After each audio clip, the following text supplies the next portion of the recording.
నేహా బోరా ఈమె జార్ఖండ్కు చెందిన విద్యార్థుల హక్కుల కోసం పోరాడే యువ ఉక్కు మహిళ.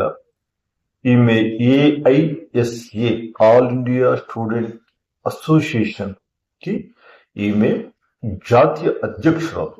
నీటి పేపర్ లీకేజీ అయిందని దానికి నిరసనగా ఢిల్లీలో జంతర్ మంతర్ వద్ద అభిజిత్ దీప్కి దగ్గర 37 రోజులు నిరసనలు తెలియజేయడం జరిగింది. దానికి ఫలితంగా ధర్మేంద్ర ప్రధాన్ గారు రిజైన్ చేయడం, లీకేజ్ కి సంబంధించిన విషయాల మీద కఠిన చర్యలు తీసుకోవడం, కఠిన చట్టాలు అమలు చేయడం జరిగింది. అది జరిగిన కొన్ని రోజులకి మన జార్ఖండ్ లో మరో క్వశ్చన్ పేపర్ లీక్ అయింది. అది కాంగ్రెస్ ప్రభుత్వంలో జరిగింది. అయితే దానికి నిరసనగా నేహా బోరా ఆధ్వర్యంలో నిరసనలు తెలియజేస్తున్నారు. పోలీసులు కూడా ఏం చేయలేకపోతున్నారు, ఏం చేయాలో అర్థం కావట్లేదు. కఠినంగా వ్యవహరించలేని పరిస్థితి ఏర్పడింది. ఎందుకంటే వాళ్ళు గూండాలు కాదు, టెర్రరిస్టులు కాదు, వాళ్ళు చదువుకునే విద్యార్థులు. వాళ్ళ పట్ల దురుసుగా ప్రవర్తించాలంటే వాళ్ళు చాలా బాధపడుతున్నారు. జంతర్ మంతర్లో జరిగిన సంఘటనలు మనం చూసాము. పోలీసులు, ఆర్మీ వాళ్ళు కూడా రిజైన్ చేయటానికి కూడా వెనకాడలేదు. అటువంటి పరిస్థితి మళ్ళీ ఇక్కడ ఉద్భవించింది. చాలా మంది మద్దతు కూడగడుతున్నారు. నిన్న నేహా బోరా మీద ఒక ఆర్ఎస్ఎస్ విద్యార్థి ఇంకు చల్లటం జరిగింది, జై శ్రీరామ్ అంటూ.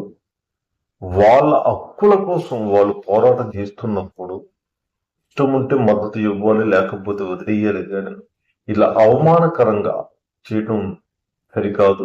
నాకైతే ఒకటి అర్థమైపోయింది, ఉద్యమాలు ఉవ్వెత్తున ఎగసిపడే సమయం వచ్చేసింది. ఇప్పటి వరకు మౌనంగా ఉండబట్టే ఈ యొక్క రాజకీయ నాయకులు ఆగడాలు పెరిగిపోయాయి. కోట్లలో సంపాదించుకుంటున్నారు.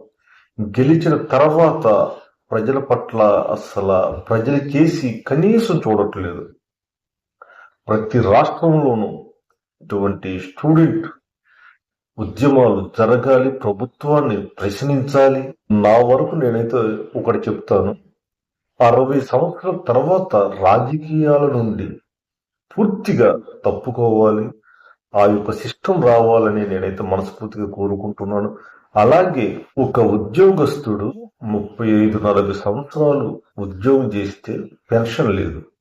ఒక్కసారి ఎమ్మెల్యే, ఎంపీ, ఎమ్మెల్సీ అయితే చివరి వరకు పెన్షన్ ఉంది. ఆర్టీసీ బస్సు, రైల్వే ఫ్రీగా వెళ్ళొచ్చు. ఎన్నో వైద్యం కూడా ఉచితంగానే వాళ్ళకి అందుతుంది.